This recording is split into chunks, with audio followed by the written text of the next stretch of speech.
түсіре беріңіз. Несін түсіре. Құрметті жиналысқа қатысушылар, бүгін Алтынпром ЛТД жауапкершілігі шектеулі серіктестігі Арыс кен орнында шөгінді жыныстарды құрылыс құмын өндіру бойынша тау-кен жұмыстары жоспарының экологиялық жобасына қоғамдық тыңдау ұйымдастыруда. Қоғамдық тыңдаулар Қазақстан Республикасының экологиялық кодексіне және қоғамдық тыңдаулар өткізу қағидаларына сәйкес өткізіледі. Қоғамдық тыңдаулар қағидасының 25-ші тармағына сәйкес экологиялық жобаға мүлде қатысы жоқ ескертпелер мен ұсыныстар ескерілмейді. Бүгінгі қоғамдық тыңдауға Арыс қаласы әкімдігінің Арыс қаласы кәсіпкерлік бөлімінің өкілі Құрбанбек Нұрсұлтан Әбдісатықұлы қатысып отыр. Арыс қаласы әкімдігінің өкілі. Және бүгінгі қоғамдық тыңдауларды біз ашық деп жариялаймыз. Қоғамдық тыңдаудың төрағасы мен Есенбай Айзада Халиденқызы боламын. Түркістан облысы табиғи ресурстар басқармасының экология реттеу бөлімінің бас маманы боламын. Және де бүгінгі қоғамдық тыңдауды өткізу бойынша 30 күн бұрын бұқара ақпарат құралдарында хабарландыру берілген. Бүгінгі қоғамдық тыңдау ретінде бастамашылар хабарландыру берген. Бірақ осы күнге дейін ескертпелер, ұсыныстар келіп түскен жоқ. Жалпы қоғамдық тыңдауымызды бастайық. Хатшы сайлауымыз қажет. Хатшы ретінде экологиялық жобалаушы Баймаханова Мадина ханымды сайласақ қарсылықтарыңыз бар ма? Сөз кезегі берсеңіз. Саламатсыздар ма қоғамдық тыңдауға қатысушылар. Бүгінгі қоғамдық тыңдаудың тақырыбы Түркістан облысы Ордабасы ауданындағы Арыс кен орнында шөгінді жұмыстарды, яғни құрылыс құмын өндіру бойынша тау-кен жұмыстарының жоспары бойынша болып отыр. Тапсырыс беруші мекеме Алтынпром жауапкершілігі шектеулі серіктестігі болып табылады. Арыс кен орны, 3 құм кен орны Ордабасы ауданында орналасқан, негізі орналасу жағынан. Бірақ ең шекаралас, Арыс ауданымен шекаралас болғандықтан, ең жақын елді мекен ол жерде 41-ші Қазақ теміржол разъезді болады және Талдықұдық ауылы болып табылады. 41-ші разъезге дейін 342 метрді құрайды жақындығы. Ал Талдықұдық ауылына дейін 6 километрден аса қашықтықты құрайды. Кен орны 1961-66 жылы барланып зерттелген, ауданы 100-2 гектарды құрайды. 20-шы жылғы балансты қорлар бойынша оның қорында 75.638 метр куб құм бар деп беріліп отыр. Жобада Алтынпром ЛТД жауапкершілігі шектеулі серіктестігі жер қойнауын пайдаланушының қорларды пайдалану туралы қарастырылған. Ашу қабатының көлемі 2023-31 жылдар аралығында 1,278 мың метр кубты құрайтын болады. Ол жаңа тау-кен жұмыстарының жоспарында солай берілген. Ал құрылыс құмын өндіру көлемі 23-31 жылдар аралығында әр жыл сайын 20 мың метр кубтан деп беріліп отыр. Құрылыс құмының көлемдік салмағы 1,5 тонна метр кубты құрайды. Құрылыс құмын өндіру ашық әдіспен жүргізіледі.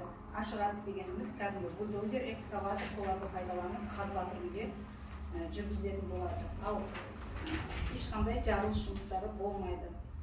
Жаңа айтып өткенде құрылыс кен орнынан 42-ші жаңа разъезге дейін 342 метрді құрайды қашықтық жақындығы. Ал Талдықұдық ауылына дейін 6000 метрден аса қашықтықты құрайды.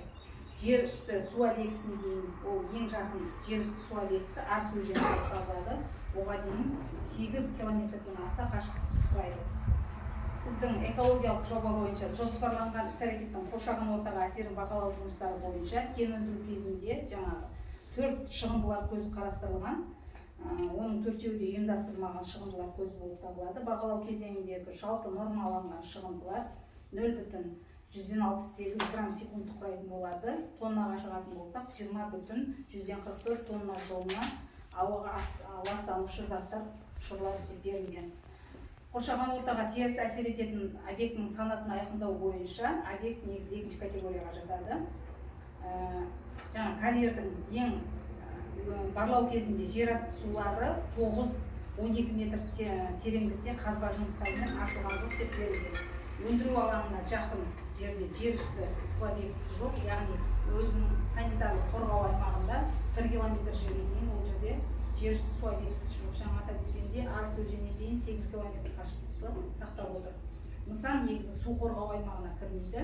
Өндіру жұмыстары кезінде су шаруашылық қажеттіліктерге, өндірістік қажеттіліктерге және сол жерде жұмыс істейтін адамдардың ауыз су қажеттіліктеріне пайдаланылатын болады.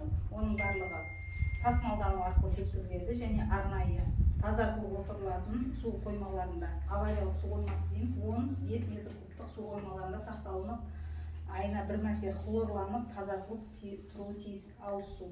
Ал енді техникалық суды тұтыну, ол жаңағы жұмыс кезінде шаңды басып отыру үшін пайдаланылады. Оның негізі жобасы жылына өзінің жаңағы пайдалану несіне байланысты белгілі болады.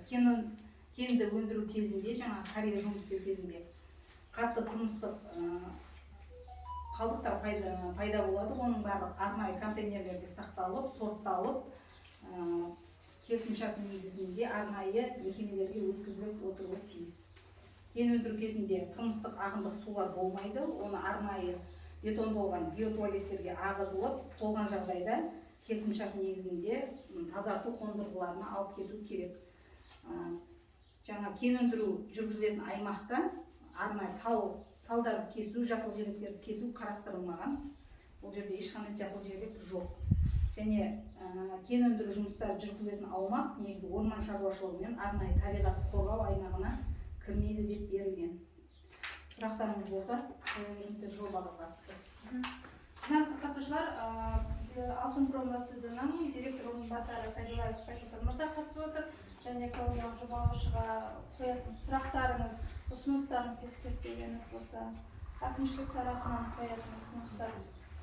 Сұрақтарыңыз бар ма қоятын? Ескертпелеріңіз Ескертпелеріңіз бар ма?